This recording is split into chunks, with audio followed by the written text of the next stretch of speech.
নমস্কার বন্ধুরা, breakfast, tiffin কিংবা ডিনারে খাওয়ার জন্য খাস্তা, মুচমুচে ও দারুণ স্বাদের মটর বা কড়াইশুঁটির পরোটা রেসিপি আজ আমি আপনাদের সাথে শেয়ার করব। আর এভাবে বানানো মটর বা কড়াইশুঁটির পরোটা এতটাই সুস্বাদু হয় যে কোনো রকম তরকারি, চাটনি বা রায়তা ছাড়াও শুধু শুধু খেতেও বেশ ভালো লাগবে। তাহলে আসুন দেরি না করে দেখে নেওয়া যাক সম্পূর্ণ রেসিপির প্রস্তুত প্রণালী।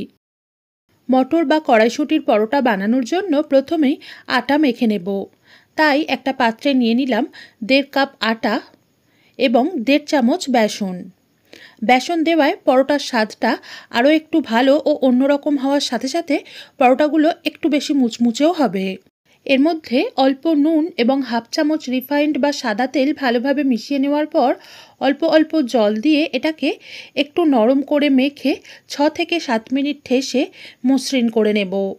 পুরভরা পরোটা তৈরির জন্য আটা বা ময়দাটাকে একটু নরম করে মেখে নিলে যেমন পুর ভরে বেলতে সুবিধা হয়, তেমনি পরোটাগুলো অনেক বেশি ভালো হয়। দেখুন, আটা বা ময়দাটাকে ঠিক এরকম নরম করে মেখে নিতে হবে।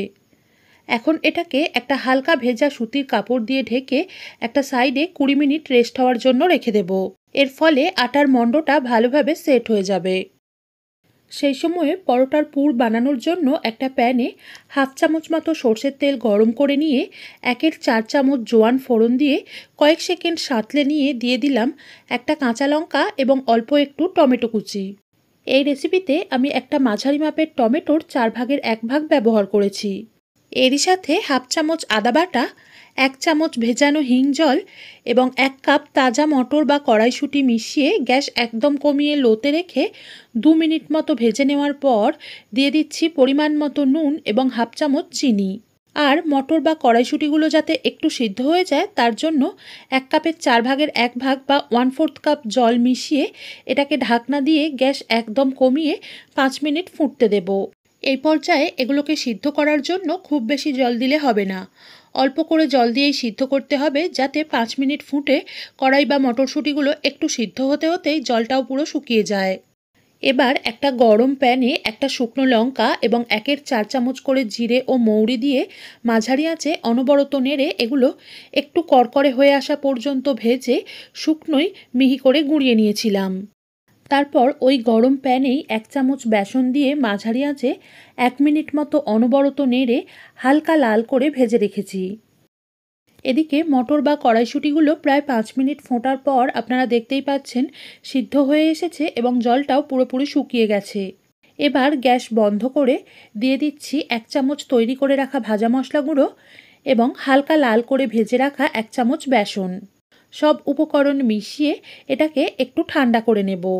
এই পরোটার পুর বানানোর জন্য অল্প হালকা ভাজা বেসন দেওয়ায় রেসিপির স্বাদটা তো বেশ ভালোই হবে। তাছাড়াও মটর বা কড়াইশুঁটির অতিরিক্ত ময়েশ্চার বা জলীয় ভাবটাকে শুষে নিয়ে একটা বাইন্ডিংয়ের কাজ করবে, যার ফলে পরোটাগুলোকে বেলার সময় পুরটা ফেটে বেরিয়ে আসবে না। এখন এগুলোকে একটা মিক্সির জারে ঢেলে জল ছাড়াই সামান্য একটু মোটা করে বেটে নেব। এখন আমি আপনাদের দেখিয়ে দিচ্ছি, দেখুন পুরটা সামান্য একটু মোটা ও কতটা ঝরঝরে রয়েছে। এই রেসিপিতে টমেটোর পরিবর্তে এই পর্যায়ে অল্প একটু আমচুর ব্যবহার করতে পারেন। এরপর মেখে রাখা আটার মণ্ডটাকে এইভাবে একটু মেখে নিয়ে লেচি কেটে নেব। এখন এক একটা লেচিকে এরকম করে একটু মেখে নেওয়ার পর 2 হাতের তালুর সাহায্যে ঘুরিয়ে একটু চ্যাপ্টা করে নিয়ে 2 হাতের বুড়ো আঙুলের সাহায্যে এইভাবে ঘুরিয়ে ঘুরিয়ে একটা বাটির শেপ দিয়ে নেব। এই বাটির শেপ বা আকারে গড়ার সময় উপরের ধারগুলো একটু পাতলা এবং নিচের দিকটা একটু মোটা রাখতে হবে, তাহলে পুর ভরে মুখটা জুড়তে বা সিল করতে খুব সুবিধা হবে। এরপর পরিমাণ মতো পুর ভরে মুখটাকে ভালোভাবে জুড়ে হাতে করে আবারও এরকম করে একটু মেখে 2 হাতের তালুতে করে হালকা করে চেপে চেপে একটু চ্যাপ্টা করে নেব। পুর ভরে নেওয়ার পর লেচিটাকে এইভাবে একটু চ্যাপ্টা করে নিলে বেলার সময় পুরটা পরোটার প্রতিটা কিনারা পর্যন্ত সমানভাবে চাড়ায় এবং বেলার সময় ফেটে যাওয়ার সম্ভাবনাও অনেকটাই কমে যায়।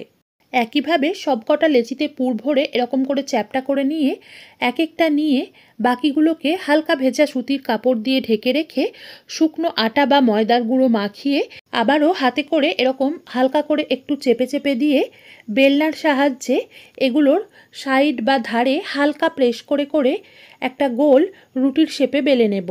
বেলার সময় কোনো ধার যেন বেশি মোটা বা পাতলা না হয়ে যায় সেদিকে খেয়াল রাখতে হবে। সেজন্যই সব সাইডে সমানভাবে প্রেস করে করে এটাকে বেলে নিতে হবে। পরোটাগুলোকে বেলে নেওয়ার পর অতিরিক্ত আটা বা ময়দার গুঁড়োটাকে এরকম করে ঝেড়ে ফেলতে হবে। এখানে আমি সবকটা পরোটাকে বেলে নিয়েছি।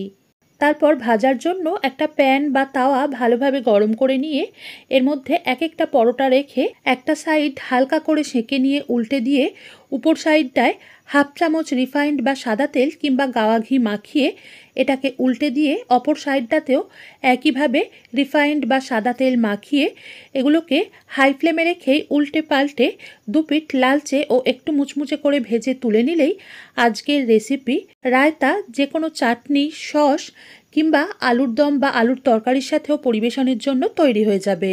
ভেজে নেওয়ার পর পরোটাগুলো একটু গরম থাকতে থাকতেই হাতে করে এইভাবে একটু দুমড়ে নিলে পরোটাগুলো অনেক বেশি সময় পর্যন্ত নরম থাকবে।